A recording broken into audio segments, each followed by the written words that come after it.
Hey guys, August here, coming some Final Fantasy 14, and today I'm going to talk about Bard and just show you guys how to play Bard, what you should be melding, a good opener as well. I'll leave the opener down at the end of the video so you can slow it down. I'll leave it in the description as well, and there'll be timestamps to all the parts of the video. So for starters, let's just talk about what Bard is and how Bard plays. So Bard is a support class, and you're a big contributing factor to the raid DPS, the overall raid DPS, because you are you give the most buffs in the 2-minute window, the raid 2-minute window. You have Radiant Finale and Battle Voice, so that is direct hit rate by 20% and then 6% damage on Radiant Finale to the whole group every 2 minutes, just about rotating with your songs and everything. Then you have your own personal buff for 15% damage as well, also on 2 minutes. So you are the 2-minute champ that gives everybody the 2-minute window. But we're basically the reason the 2-minute window exists. And yeah, also you're very mobile on the Bard. You don't have anything that you have to cast at all, like hard cast, so you can run around on DPS and maintain full uptime all the time. You do also have damage reduction for the whole party, so raid wide cooldown Troubadour on a 90-second cooldown, so it's relatively fast.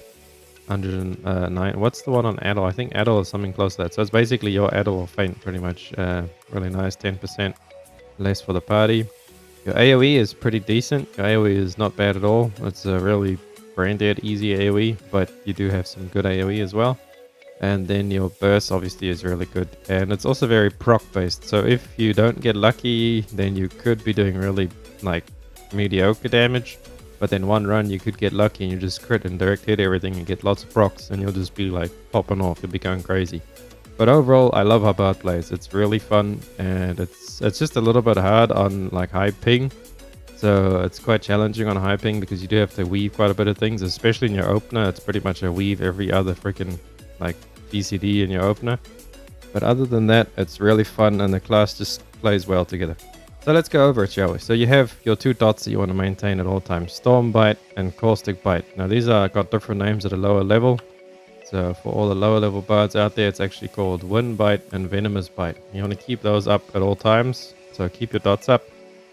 And then you have another skill called Iron Jaws, which actually refreshes your buffs both. So you only theoretically apply these at the start of the fight, and then you'll be using Iron Jaws to reapply them all the time, unless there's a phase transition or something where the boss becomes untargetable, and he goes away, and your dots actually wear off in that time, and he comes back. Then you'll have to manually reapply them. Or if something happens while you're learning, quite often you drop your dots because you'll be learning Bard, and you might be learning a new fight and Bard. I highly suggest to go sit on the dummy and just get the rotation down really well, so that when you get into a new fight, you're just learning the fight, you're not learning your class. But anyway, that's for another video. So yeah, you want to keep your dots up using Iron Jaws to refresh them all the time. And Iron Jaws also grants you a 35% chance to grant Straight Shot Ready, which will make your Refulgent arrow proc, so you can use it. And that you want to be using as often as you can, while not overriding other stuff that's got higher priority. So your Sidewinder has a good priority. Imperial Arrow, I would say, is your highest priority to keep on cooldown, because that lines up perfectly with all your buff windows and everything. So Imperial Arrow is something you want to be using in the opener. It's got a very specific spot, and then after that it just lines up perfectly, so you've got to use it. Never delay this for 1 or 2 GCDs max. You don't want to delay that. And then Sidewinder as well. And then Pitch Perfect, you'll be building that up while you're in the Wanderer's Minuet, which is one of your songs. We'll go over songs in a minute. But yeah, you want to use that at 3 stacks, and then this ticks every 3 seconds. You have a chance of getting a tick, 3 seconds being the last tick and 42 seconds being the first tick. So every 3 seconds after that, you can get a tick for Pitch Perfect. And that counts for all your songs on all your buffs and things. For example, the Mage's Ballad will be resetting your Blood Letter, so you'll be getting the Blood Letter ticks, and those ticks also every 3 seconds. And then Army's Payon is the stacking auto attack speed, pretty much. So that one's kind of just set and forget. But yeah, Mage Ballad will be resetting your Blood Letters. So Blood Letters, and we're going through all of that stuff there. And Burst Shot as well also has a chance to proc your Refulgent Arrow with the Straight Shot Ready, 35% chance. Iron Jaws also has a chance to proc it. And what else has a chance? I forgot what else, but yeah, mainly those 2. And then also as well, if you use Barrage, this makes your triples the strike of your single next weapon skill. So you always want to be using Barrage on Refulgent Arrow. But what you also don't want to be doing is, since you use Burst Shot is your filler, which you'll be using most of the time. And then Burst Shot obviously has a chance to proc Refulgent, and that's an OGCD Barrage. So you'll be using Burst Shot and then using Refulgent. And then during your opener, it'd actually be spending all your refulgence and then you use barrage. But what barrage does is it grants straight shot ready as well. So you see like that, it actually grants you a stack and then it does the barrage effect. So in your opener, if you're unlucky, you'll actually be using your barrage right there to proc the ready as well. So when you do use barrage next time in all of your follow-up windows and just in between, because that's on a 2 minute, so it'll be lining up with your 2 minute window as well. You will be, make sure to use your Refulgent arrow proc before you use barrage, so that but proc's a free one, otherwise you're wasting a free Refulgent arrow as well. So that's another thing to look out for. And then Apex arrow is kind of weird because this has a soul gauge that builds up, and how that builds up during the fight is using some other abilities and stuff. But it goes over here at the bottom. This is the basic gauge, I believe. And yeah, the soul gauge builds up slowly. And then once it gets to 80, you can use it. But you should wait until it hits 100 to use it. And then once it hits 100, because that just delays the second one that'll be in your burst window. So the first one, you could use it at 80. But then the second one is most likely going to overcap. It's going to go to 100, but it might feel really uncomfortable keeping it 100, but trust me, holding the Apex arrow for the next burst window is huge, because your Apex arrow is like one of your hardest hitting abilities. It's 500 potency, and it increases up to 500. Yeah, if your voice gauge is full. See down below there, that's the gauge. And so you want to always try and line up the second one with your burst window. So the first one you could chuck out at like 80 or something. I like to chuck it out just after 80, so that the second one doesn't have to sit so long at 100. It just feels a little bit better. To see 80 right now, it's become ready to use, and it's just slowly building up as well. Sometimes it procs or something clicks and it goes faster, but yeah, it is your hardest hitting ability. And also, once you use Apex arrow, it procs blast arrow, so you want to use that straight away, because that's also part of your hardest hitting ability. And if you do use something else in the middle of that, so if you use Apex arrow and you do something else down here, proc or something, will actually reset it, so you'll lose the blast arrow. It will allow you to use Bloodletter and I think Imperial arrow, but if you use one of these other hard casting abilities over here, then that will actually reset your Apex or your blast arrow, so you'll lose your blast arrow. So you don't want to be doing that. And also as well, your Radiant Finale, you'll be using this in your 2 minute window, but on the start, on your opener, you'll be using this with only one coda, so you only get the 2% damage. But it lines up perfectly then with your 2 minute burst window after that, where you always have the 3 coda for the 6% damage.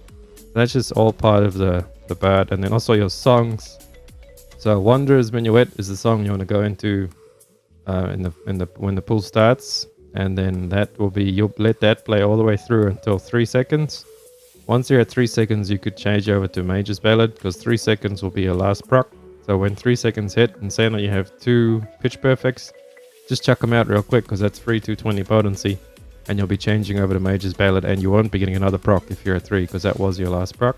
So once you get the 3 seconds on Minuet, drop your pitch perfect, hop on over to Mage's Ballad.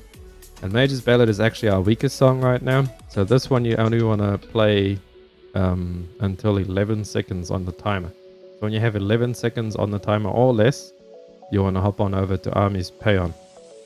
And then Army's Paeon is what you'll let that one go out until the 3 seconds again. And by the time you get to 3 seconds on that one, your Wanderers will be back up and all your cooldowns will be ready. And then you'll be going to your 2 minute burst window. And then from there, you'll just rotate like that as well. So on the Wanderers Minute, 3 seconds left.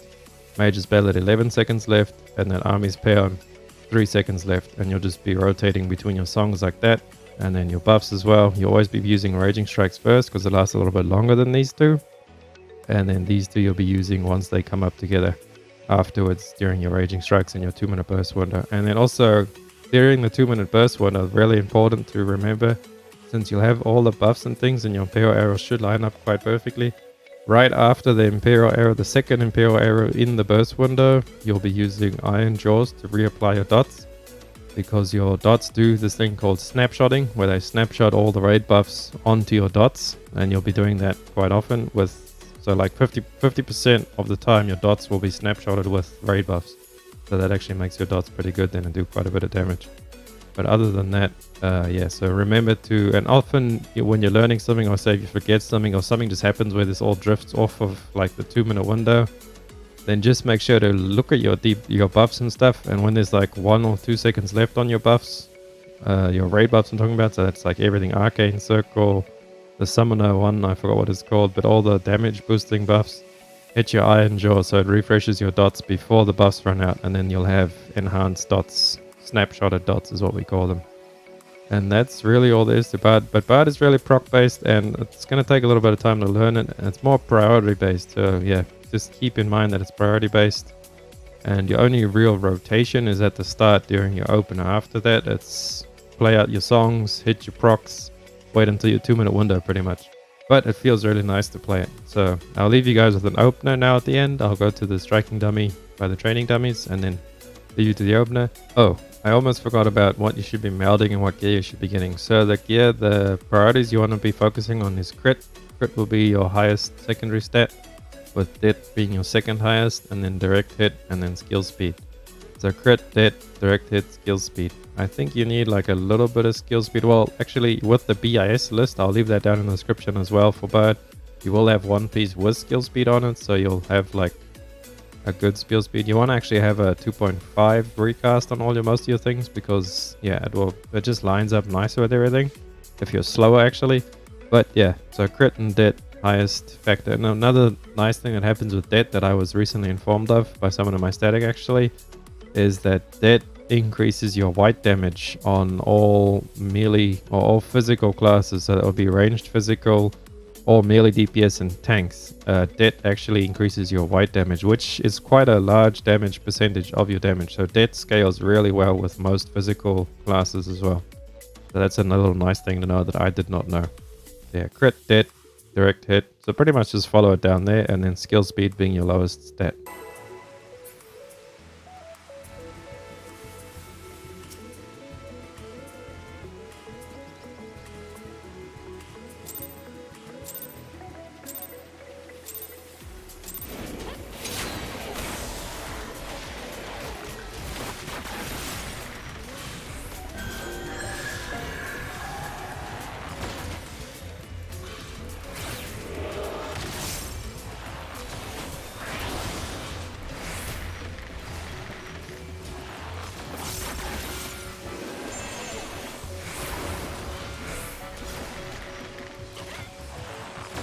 This guide helped at all, I would really love the support. Just drop down a like, and then check down the comment if it helps you. If there's anything I can explain to you or that didn't explain properly, let me know down in the comments below, and I'd love to see it all. Thank you guys, and I'll catch you on the next one. Augustine out. Run free and dive into the sky. Hear the wind crying